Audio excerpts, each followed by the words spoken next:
You know an episode's gonna be special when they fully redo the intro. We're talking about X-Men 97 Season 2, Episode 2, A Force to be Reckoned With. Just gonna recap, talk about the things I liked, the things I really liked, and the things I really liked. Because yes, this is my favorite episode of the 4 we have seen. There's a lot of reasons for that. I would say the main one is just this is the one that takes place in the present day. You know, like, this is the timeline I'm kind of curious about. This is where we're going to introduce new characters that are going to hang around. And this is going to reintroduce some characters that I personally am a big fan of. Whether or not it does amazing things with them, that's up for grabs, but there's always time in the future. This is a good start. Now, one thing that's going to be kind of tough to pin down with this episode is all of the cameos, and I don't think I'm going to be able to cover every single character that gets a cameo. For instance, in the beginning, we see 5 mutant kids running away from what turns out to be X Factor. These characters are of varying levels of importance. They're also from different eras. This is not like the New Mutants or Generation X. These are kids that were introduced at different times in X-Men comics history, and that is true of almost all of the side character kids we're going to see in this episode. Let's talk about these 5, from least famous to most famous. First of all, you got Lightbright. She's the girl that can make light birds, I think. I'm less sure about this one than the others. If that is her, she's part of Silver Sable's Wild Pack. Not a huge figure in the X-Men, the bird thing is cool. Then next to her, you've got Wing. He had the power to fly, but then loses it, and then is dropped to his death. Next, most important one I would say, on the far left, you got Prodigy. I'm not positive about this one. The haircut seems kind of distinct, but just based on the color scheme of the shirt, I don't know. I'm guessing that's who we're going for here. There's a couple of characters who both never speak and we never see their powers, so it's pretty tough to tell exactly who they're going for with them. But if that is Prodigy, he's a mutant whose ability lets him copy the knowledge of anybody in his vicinity. Eventually that was kind of expanded on so that he could copy and remember the knowledge of anyone who was ever in his vicinity. So basically he's a super genius, but he can also copy fighting styles and learn skills. Now, I've seen people suggest that these two are actually the 2 kids from the beginning of God Loves, Man Kills that Magneto finds after they were killed by the Purifiers. I would say the positive for this is we do see them at a park near Swing Set, which is in the comics where their bodies ended up. But beyond that, I don't know. We never see either of their powers, so I have nothing to work with here. And then the 2 big ones. First of all, you got Monet St. Croix. This is a character sometimes known as Penance or M. Great, one of my favorites, and a character that is in one of my favorite comic runs, which we'll get to in this episode. She has all kinds of superpowers that include the ability to turn into a little spiky monster thing. And then finally, the most significant character in this group, Quentin Quire. He was a character created in the Morris and Quietly era, and he's this rebellious mutant kid, calls himself Kid Omega, usually has a connection to the Phoenix, that's why there's an image of one on his shirt. He is a real stinker. But like, one thing that's important about these teams, Lightbright is from the Wild Pack, Wing is from the Astonishing era, Prodigy is from Academy X, Monet is from Generation X, and Quentin is from New X-Men. So these are all mutants from different teams and different generations. Basically, what it seems like we're getting this season is all of the X-Men that we've already met that are adults, they're adults. And then some of them are on the younger side, like Jubilee, Sunspot, it seems like Magic was young. And then pretty much every X-Men that has been created since then in the comics is kind of smushed into one class or one age range that is this high school age, looking like the BK Kids crew group. And we'll see what ends up happening with the school. But if it does get rebuilt, I imagine we're getting some sort of like super group of all the kids. And then we get the introduction of X Factor. So X Factor existed in the original series. There was just an episode that was the X Factor episode. It also included a lot of information about Bobby and Polaris, Bobby being Iceman, who we don't see in this episode. But it did establish that this team existed. And it existed as an arm of the government. Nothing seems to have changed between then and now, because when we saw Strong Guy and Multiple Man in X-Men 97 Season 1, they were both wearing the same outfits. And I don't know if you remember, Multiple Man is dancing in Genosha. But it seems like Polaris is a new recruit to this team, and this is pretty much just the team as it exists in the comics, the second incarnation of X Factor, the one that's not necessarily the most fun, because the original incarnation was fun, but this is fully, these are the government stooge superheroes. They've all got lots of problems, and they've got some redeeming qualities, but they're the perfect foils here for X-Force and even the X-Men, in that we're supposed to pretty much understand what they're doing is dumb. I love how Teddy Sears from DC's The Flash, playing Havoc, delivers this line, "Don't worry, son, we won't hurt you. We're definitely the good guys." As if he even thinks that's sarcastic. The other members of this team, Rain Sinclair, Wolf Spain, a New Mutant, so someone who technically should be part of the same class as Ilyana and Roberto, even though it doesn't seem like that's the case here. If they wanted to kind of retcon this, you could make this character the character Feral. I don't think that's what they're going to do, because I don't think we're going to bother with New Mutants, since Cannonball and now Sunspot are already in their X-Force uniforms. So like, he's skipping that. Ilyana's dead. But it is interesting how those characters are all kind of showing up, but not as part of the same group. Then you've got Jamie's Madrox, aka Multiple Men, just 3 of them in their little coat. You got Alex Summers, Havoc. He has the ability to fire superheated plasma blasts through his arms. He is, as Jubilee will point out, knockoff Cyclops. Very good. You got Polaris, Lorna Dane. She is an illegitimate child of Magneto, which should not be surprising considering she has the power of magnetism. In the show, she was retconned to being one of the original 6 X-Men,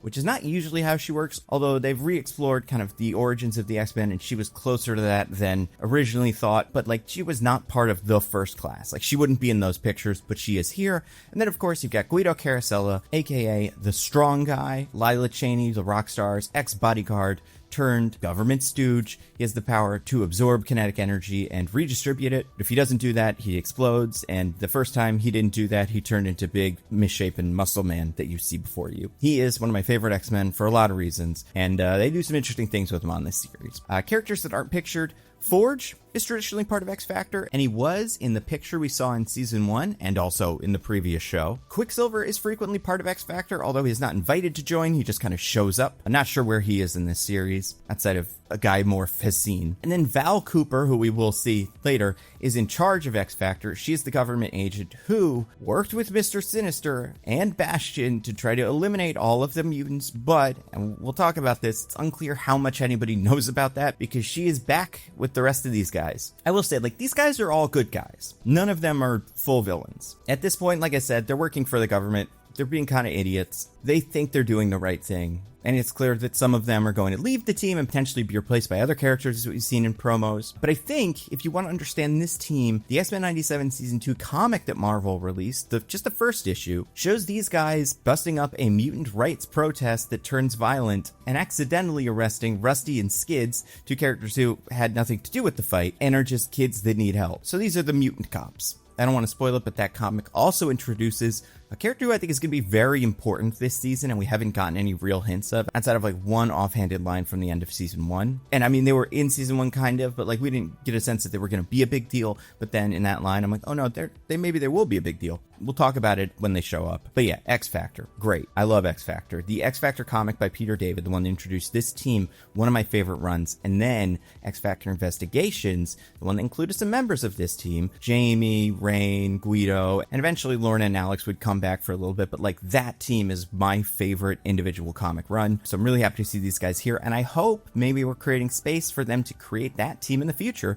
because the character that it seems like they were going to replace Polaris with is a character that would also make sense on that team. Another member of that team is Monet, although she's a little young, but like, it's unclear how young any of these are. She should be at least the same age as Rain. I don't know, man. So we learned on this news show that the X Factor are working for Val Cooper, as we see an image of them arresting Chamber, another Generation X mutant. Generation X introduced a lot of pretty well-known mutants. But we find out that Val Cooper is leading this team. And you figure, well, Val Cooper, she was part of the whole Bastion thing last season. Sure, but a couple things. It's unclear which characters know that and know her involvement in it. The main 3 that would be able to explain it to anybody are either dead or not here: Mr. Sinister, Bastion, and Magneto. You've got like the characters that Bastion was on TV with, but I don't think like Dr. Doom or Baron Zemo is going to tell anybody about this, especially since they're probably kind of embarrassed about working with Bastion. And yes, at the end of the season, she does get rescued by Forge and Jubilee. You see them all watching Asteroid M disappear together. But I think she could totally say, A, Operation Zero Tolerance was kind of a government thing,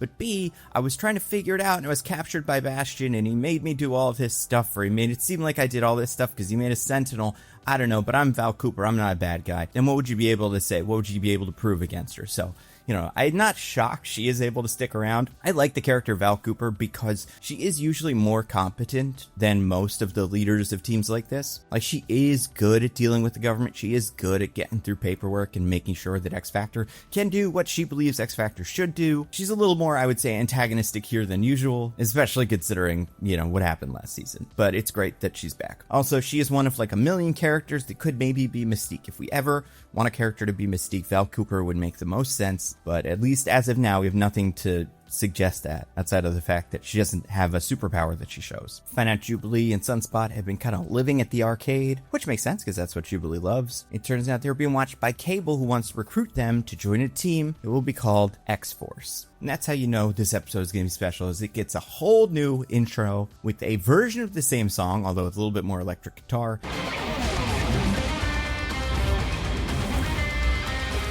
And only the X-Force characters, which is Cable in his classic uniform, Jubilee in her new uniform for this outing, and I would assume for the rest of the season, which is a mix of her Generation X uniform with her classic Jubilee coat. She also has bangs now, which I like. Then you have Sunspot in his classic X-Force uniform. So he is usually a member of X-Force, which is like the Mutant Black Ops squad led by Cable. Originally, it was the New Mutants, but that team eventually graduated into becoming X-Force. Sunspot and Cannonball stayed on that team. Everybody else did their own thing. Then you get two other members of X-Force. These are characters who you would recognize from the Uncanny X-Force run. This is Psylocke, a character who is not named in this episode, but I believe based on a trading card we know is named Kanon, which is the name of the Japanese person that is one of the people that was Psylocke, because Psylocke's origin is very complicated. Sometimes she's Betsy, a British woman, and sometimes she's Kanon, a Japanese lady. Sometimes their bodies are mixed together and their brains are mixed together. All we get here, the idea that she's a ninja with a British accent, who has a psychic knife and works with butterfly symbols, that is pretty Kanon coded.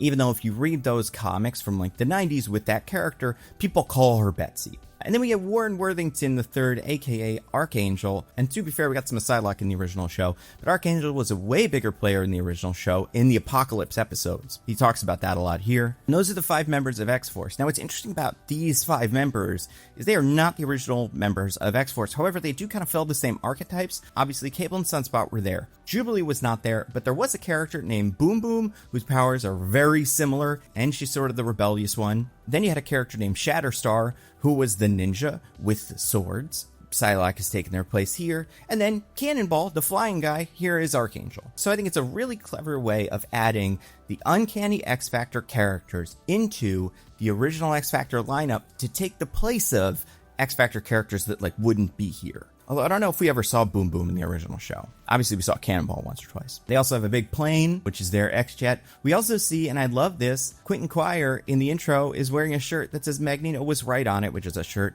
and a phrase that he popularized in the comics. And you see him in the intro with Monet and Chamber. Monet and Chamber, they were on the same team. They were both on Generation X together for a little bit. You also get this pose from the X-Factor team, which is reminiscent of their appearance in X-Factor 71 as part of the all-new, all-different X-Factor. We're not going to spend too much time on Easter eggs. I mean, obviously, we've already spent a lot of time on the Easter eggs that are which kids are in the scene. But as far as another one that I think is worth pointing out, in the cargo hold of the ship base, we see Jubilee blindfolded training against Psylocke. Very cool. And in the background, we see a couple things near where Sunspot is sitting. First one, to the left of Sunspot, you can see the armor and swords from a character called Shatterstar, who you may recognize from Deadpool 2, played by Louis Tan, a classic member of X-Force. And then to the right, you can see the purple padding and the white helmet of Domino when she was on X-Force, which would suggest that X-Force has existed for a while and it had all the characters you would expect on it. This is kind of the new generation. We even get a new version of the original theme song bit where everybody charges at each other. This includes X-Force charging against Apocalypse, some of his hounds, and 3 of the 4 horsemen. The 4th one from that team was Archangel. And yes, they did used to have flying horses. They're not really doing that anymore. Or maybe they will. We'll see. But War doesn't have his. So then they interrogate War. This was one of the original horsemen. He has the power that we see here to channel a big concussive force through a clap. They capture him and they find out that he is working with Apocalypse. And Apocalypse is doing something with some coven. Is it one we've seen before? Who knows? Let's move on. And Cable gives Archangel the gun that the Marvel Legends X-Men 97 version of Archangel came with. And I was like, why does he have this gun? It's so he can extrajudicially execute War, which he does, a move that upsets Jubilee. Now, okay, so let's talk about the Diamond Wall. There was a Diamond Wall in War's mind. Apparently, War was able to make contact with Emma Frost somehow, and she put a psychic trap in his mind that would protect War should anyone try to read War's mind. Even though War is clearly working with Apocalypse, everyone would know that. But this version of Emma Frost just does not care. She has no consistent characterization. Very famously, Emma has gone through a lot of redemption arcs over the course of Marvel Comics. It's one of the reasons everyone, including myself, really likes her. Originally, she was just a bad guy working for the Hellfire Society. Then she had a bunch of mutants that were killed. That was the Hellions. She was the teacher for Generation X. Then she was a teacher on Genosha when Genosha was exploded.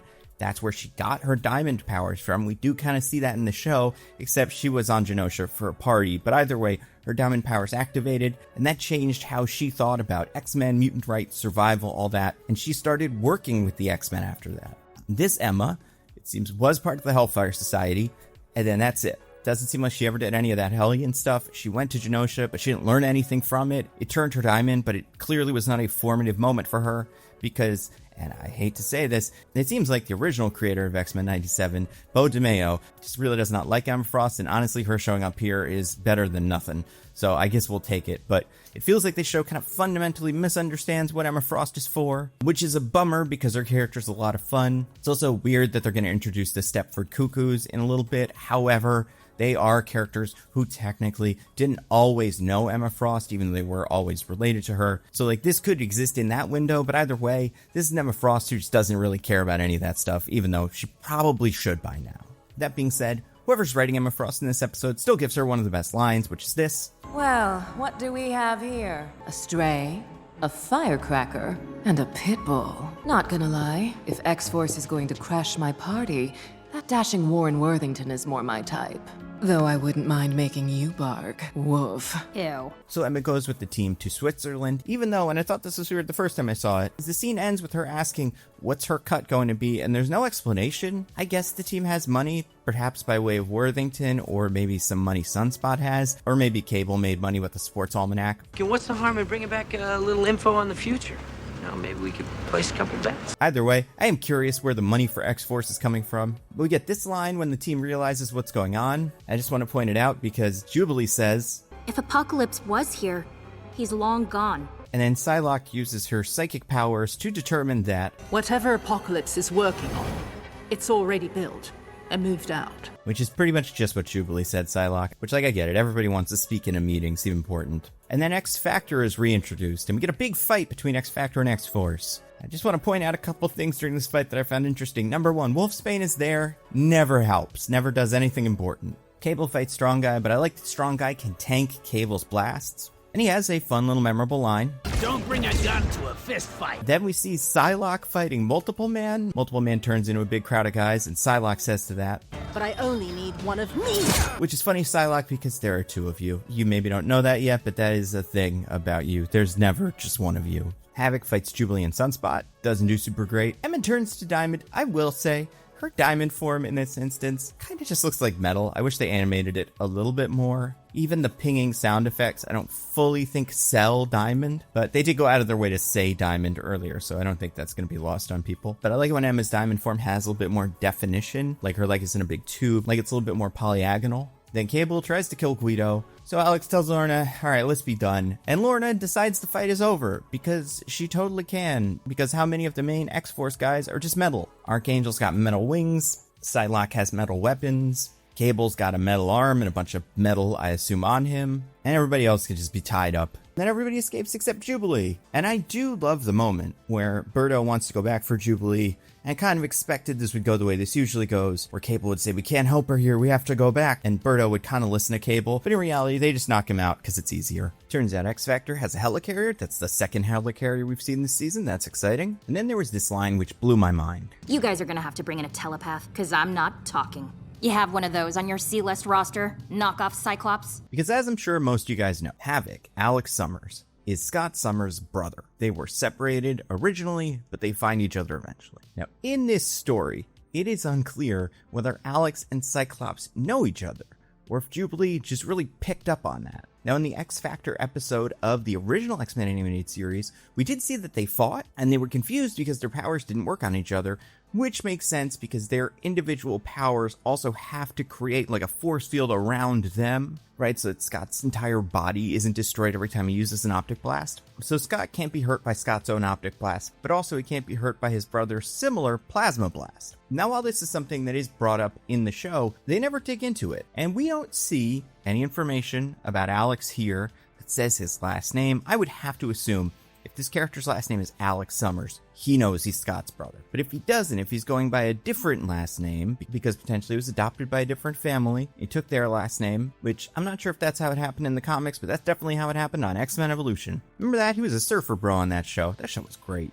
But this line was very interesting because it reminded me that we are not sure if Alex and Scott know they are brothers, which you figure would be interesting information to have at this point in the story, but there's always time in the future. It doesn't seem like X Factor is going to fully go away, so I hope we explore that. Then Jubilee makes Polaris feel guilty a little bit, setting up her eventual turn, but also reminding us that in this universe, she was one of the original X-Men. And then we walk through the cameo hallway. I'm not going to go over everyone, but I'm going to cover some of the ones I find interesting. On the right here, you've got iBoy, Sync, and Quentin Quire again. And on the left, you've got Nature Girl, now known as Armageddon Girl, and another character who I cannot figure out. We get a slightly better look at him later, and I'm fully not sure who this is supposed to be. I have theories. We'll talk about him. You can also see Surya, Dust, and then Rockslide in the back, I believe. Monet appears to be in the holding cell on the left. Because we are going to go through all these.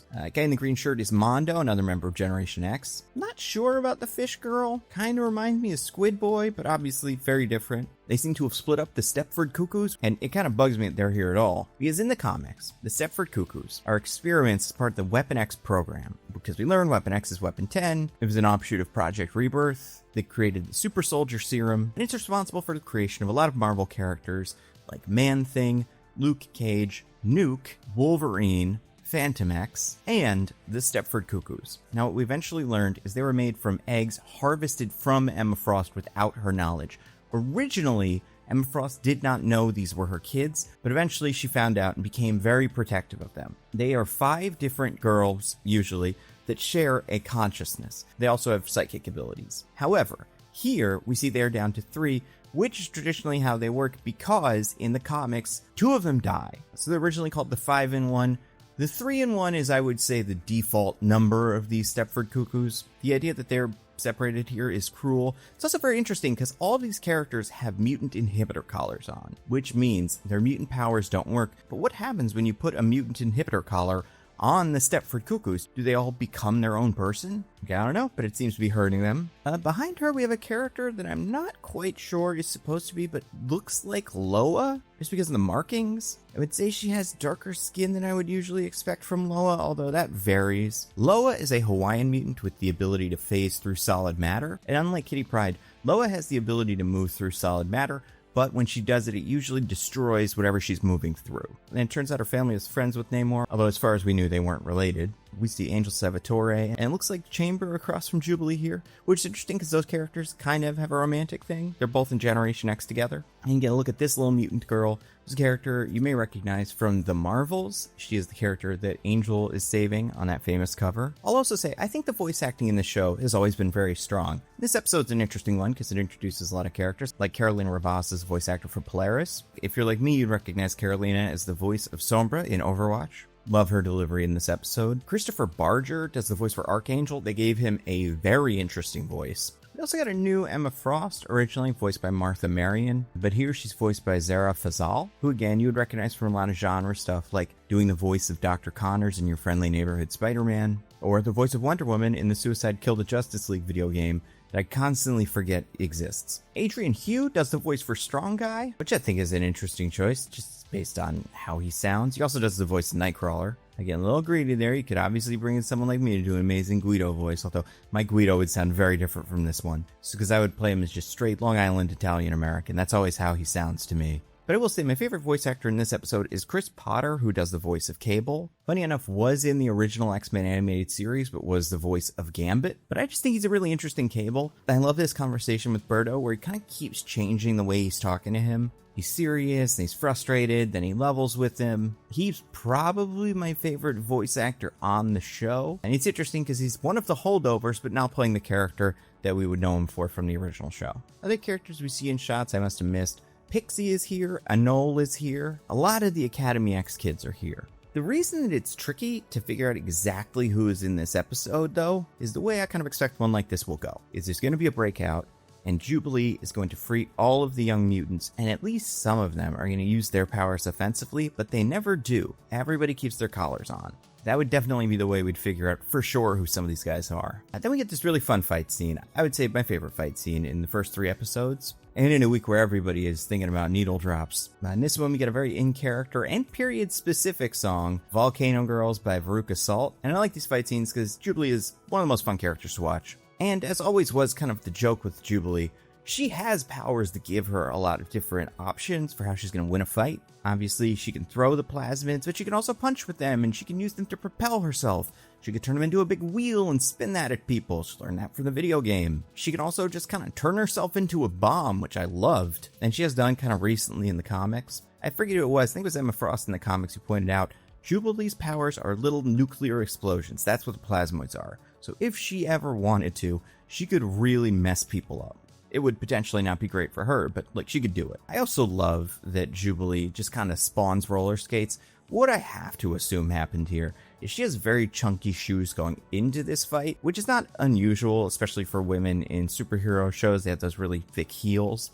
But it seems like those were hiding roller skates. And then she does an explosion off the wall, and she presses a button on her shoes, which frees the skates. I don't care how much sense it makes, it's cool. I like that Jubilee's the roller skater here, even though that's another thing that Kitty Pryde should probably be doing. Other characters we get a look at during the breakout, Glob Herman. He's the skeleton with jelly skin. Iconic X-Men. Great for big team shots. Oh, and then I guess I'm wrong here, because we do see in the group shot, all 5 Stepford Cuckoos are still alive. And they're hanging out with Quintet Choir, which historically in the comics means one of them is going to die. And I guess the reason the Stepford Cuckoos being here bugs me is because the interesting thing about them is their relationship to Emma Frost. And the interesting thing about their relationship to Emma Frost is how she at the time is one of their teachers at the Institute. And we just are nowhere near an Emma that's ever going to be doing that. It seems like Polaris is going to do a lot of the things that Emma and Kitty did around this time in the comics, which I'm fine with. Polaris is a cool character, but like, sure, we could bring Emma in the future, but who cares? Like I said, the Emma that matters is the one that changes after Genosha.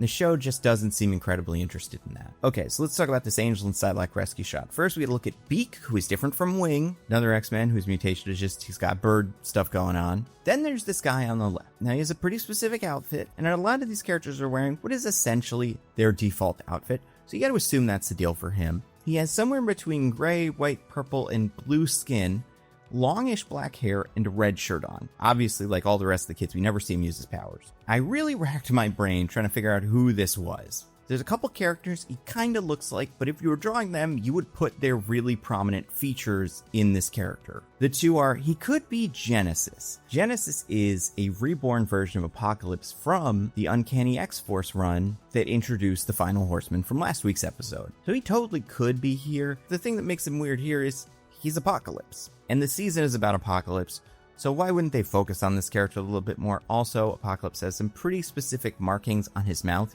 usually. Even the Apocalypse we're going to see next week, who has not gone full big metal Apocalypse, has those markings on his mouth. So I have to assume this isn't Genesis. Then there's Indra. He's a mutant with purple skin, but he also has some interesting stuff on his face that they didn't seem interested in replicating here. You've got Skin. Skin has gray skin. The thing with him is he usually has a really distinct look, but his whole deal is he can just stretch all of his skin. Kind of like Mr. Fantastic, but less useful. But when we see him, he also usually has some prominent features, specifically a really little nose. And he has like long fingers, but that's his mutant power, so he probably wouldn't be using them now, but still, like, that's not the Skin face. There's Gray Malkin, who's another X-Men, who is gray, but is usually bald, doesn't really look like this. And then there's the character who I think this is supposed to be, and I would love to see if anybody has any other guesses, because I really am not sure, but I think this is Wither. Wither is another Academy X kid who has a death touch, and he doesn't have gray skin, but he does have a kind of goth vibe that would go with this, and I would say the hairstyle feels very Wither. So like if I had to pick one kid, that's my guess, is the guy in the pink shirt is Wither. Comment, tweet, whatever. Let me know what you think, because I am very curious. And if I am missing an X-Men that's like super obvious, that's also very possible. Then Jubilee does big fireworks. It impresses Cable. She gives Sunspot a kiss, which makes little fireworks. And Polaris plays incredibly dumb. But, and I think this is interesting, Sure, we know Polaris is going to defect. It seems like, based on the look she gets from Havoc, he's also cool with working against X-Factor and the government, which kind of makes sense for this character. He has worked with Val before, clearly X-Factor already existed, so potentially him and Polaris kind of have an agreement where she's going to take a more active role in helping all of these mutants, and he's going to make sure that X-Factor doesn't do anything stupid. Then when you can see a little news broadcast where Val Cooper says, X-Force's blatant acts of rebellion will not be tolerated. and it's like, Val Cooper, come on. You can't be saying things won't be tolerated and not expect everybody to remember that time you worked on Operation Zero Tolerance. Like, again, maybe not all of the characters know, but I feel like some of them have to at least kind of figure that out. And the episode ends with a flashback that connects it back to the first episode, which again is why I really feel like these 2 episodes were expected to drop at the same time, and then episodes 3 and 4 were expected to drop at the same time, but then they wanted to get all the X-Men on screen. I get it. It makes sense. Overall, this is my favorite episode of the 4 I've already seen. It's great. Super fun, seeing a lot of X-Men, getting into X-Factor, watching characters like Jubilee move forward, and getting a couple more lines from Emma Frost and Strong Guy, including what is, for now, the weirdest sexual moment of this season. Woof. Ew. And listen, if you love the X-Men, like I do, you love superpowers, you love messy relationships, a lot of fantasy tropes, which reminds me of a video I was watching called Time to Pivot to Romantasy, I guess, by one of my favorite creators, Lindsay Ellis. In it, Lindsay talks about the romantasy genre, which I was fascinated by. I've been hearing about it for years, never really knew what it was. And I think Lindsay's perspective on it as an author who writes about something that's kind of similar is really interesting. I would say it's definitely worth a watch, whether you are a big fan of romantasy or, like me, someone who has heard about it a lot but doesn't really know what it is. And you can find that video along with tons of other videos on this video's sponsor, Nebula. Nebula is a subscription streaming platform that I and a bunch of other YouTubers you probably already love helped to create. First thing that's important, all of our videos go up there early and ad-free. So if you want to be the first person to see one of my Nando V movies or Nando Cut videos, Nebula is for you. And then there are series like Jetlag or Tom Scott's England, where they go up on Nebula a week before they go anywhere else. Then we also have Nebula exclusive series of videos, like Tom Nicholas has a series called Slow News Day. Captain Midnight has a series called Showrunners, where he looks at different people that have created television shows. The first episode is about Rod Serling in The Twilight Zone. The second episode is about Vince Gilligan in Breaking Bad. Looks at the journey of how they got to where they were and how that shaped the series they would showrun. And then Curious Archives Gods and Monsters series looks at these different legendary creatures from religion and mythology and talks about how the ideas of those creatures has evolved over time and they've turned into pop culture characters. So you can find all that great stuff exclusively on Nebula. And a year of Nebula is already a steal at $60 a year. That is $5 a month. But if you go to go.nebula.tv/thenandocut, you can get Nebula for just $2.50 a month. That is $30 for the year. It's an awesome deal. Go check it out. I guarantee there is a creator you already love who's part of Nebula. And if you spend some time on Nebula, I bet you'll find your new favorite creator. After me, of course. Your second favorite creator because I'm your favorite. Don't correct me. Again, that is go.nebula.tv/thenandocut. That's all I got. Stay safe. I'll see you around.